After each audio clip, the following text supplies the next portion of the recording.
let's address systemic racism. When I was, oh, let's see, this was in the 90s. Uh, I went to a town called Malvern, Arkansas. Predominantly old money, had the oldest church west of the Mississippi, that kind of town. Little bitty, podunk, one street, two street town. Since has had a boom around the freeway and destroyed the main part of the town. Old buildings are being bulldozed instead of refurbished. The essence of the town is gone now. There's a prison close to it. It's just gone. Turned to shit. Uh, this systemic racism, I hurt myself very badly. I had a separated shoulder, and I had some bone spurs on it, and it had been chewing up flesh in my shoulder, and uh, didn't realize that there was a chunk of cartilage floating around in there. And I reached down one day to put some paper in a printing press, and my collarbone, as reaching down, I always did, my collarbone lifted. Well, that piece of cartilage went up underneath it, and there was already a lot of trauma there anyway. So, yeah, kind of passed out, hit the floor right there.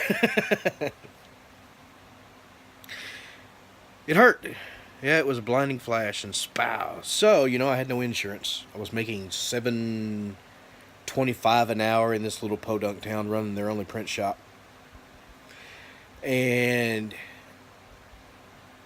so I went to try and get government assistance. So I'll go in, and I remember this lady's name. Her name was Desi House. Desi House was a black lady who was pleasant to everyone, it seemed, until it came to white people. And this, I don't know, you can call this my white privilege experience. I go in there, and she basically tells me she's not going to help me. And I said, well, I just saw a bunch of people that was in here that don't even work, that are getting help. I work. I just can't right now. She says, well,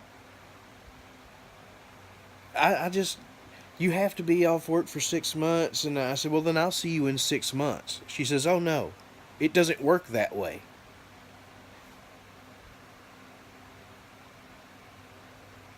I, I had to quit my job. I quit my job. And I went back up there every week and applied again. And finally, Miss House got the idea. And she pushed it through. So I had insurance, and I had my shoulder fixed and everything. But, no, it wasn't Miss House, actually. Miss House went on to become the spokeswoman for the Arkansas Department of Human Services under the Clintons. Maybe Mike Huckabee, too. But yeah. Miss House was rude to me. Miss House was shitty to me. She was nice to other people who were there.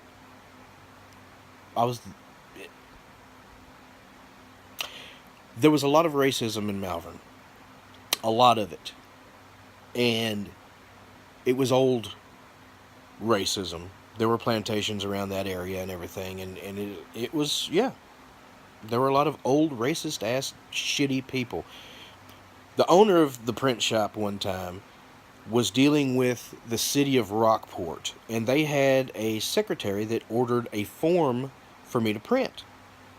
Well, I printed the form, and then she said, oh no, I didn't order this form, I ordered another form. And she had done this regularly, and she was about to be fired for screwing up.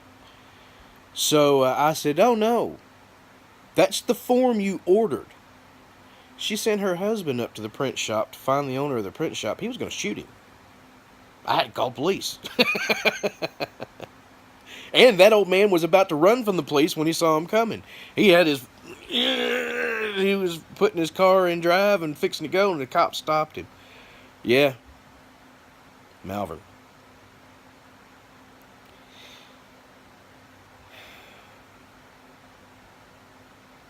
You know, people can say you have white privilege, and people can say all this shit. And really, the only thing that's going to bring us together as people is being together. Democrats right now are running identity politics.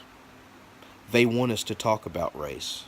They want us to be in different sections of the country. They want us to be in boxes, in columns, separated by race. But why do we have to be separate by race? Why can't we just see each other as humans? Why not get rid of those boxes? Check mark what? Why not just check other all the time? Because it doesn't matter what ethnicity you are. It matters who you are as a person. I hate to break it to you, but that's how your president feels about it too. He doesn't look at man or woman.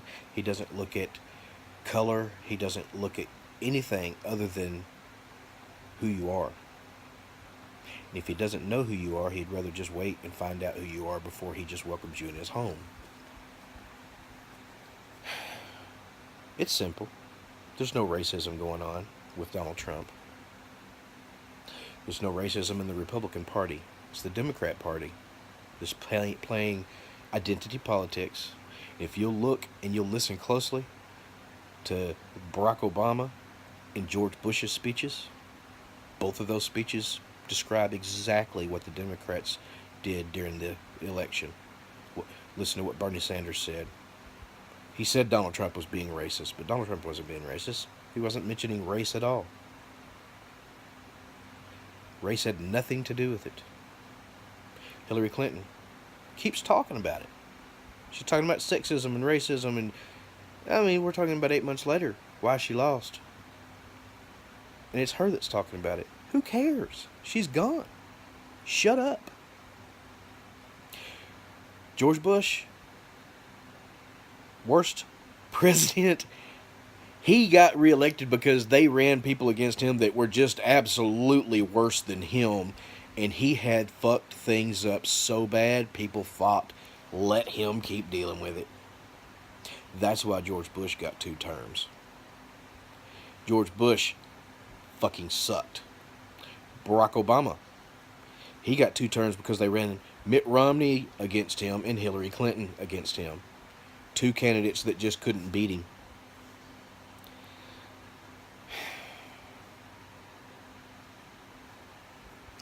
I'm telling you, it's a bad situation we're in when people just blindly and sheepishly support people like that, who constantly preach division. Listen to the speeches. Both of them people, Barack Obama especially. He says folks is trying to, and he don't talk like that.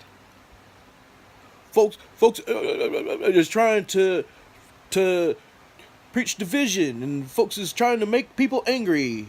Well, yeah, they are. Look on Twitter. Look it down. I'm sure there's going to be comments here. I got one, A Day Without Immigrants. Finally, people are starting to watch the video without cussing at me. I've had a couple of people who I know are the kind of people we want in America who are commenting on that.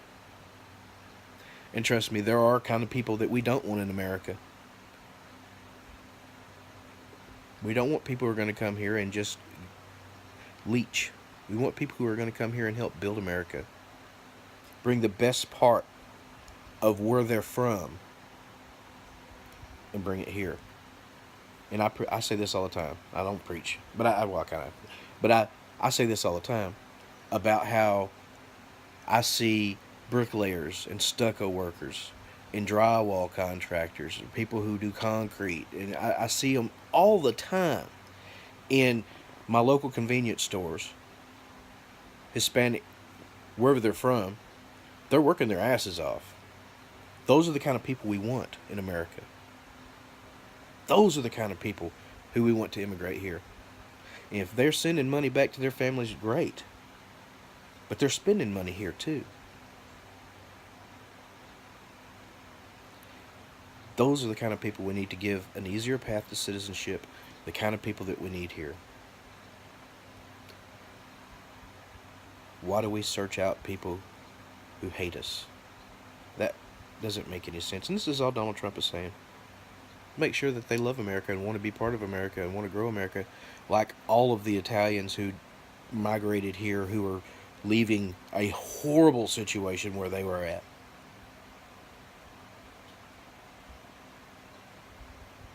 There's a big European influx of immigration that came here, and now we see it.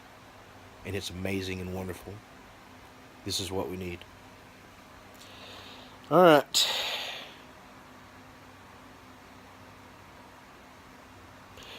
Love you, President. He's a bad motherfucker. Just like you.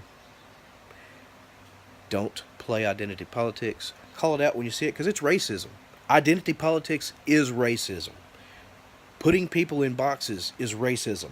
Looking at people as a race is racism. And that is the Democratic Party. Let me know what you think. If you made it this far. Have a good one. Lil Doggy!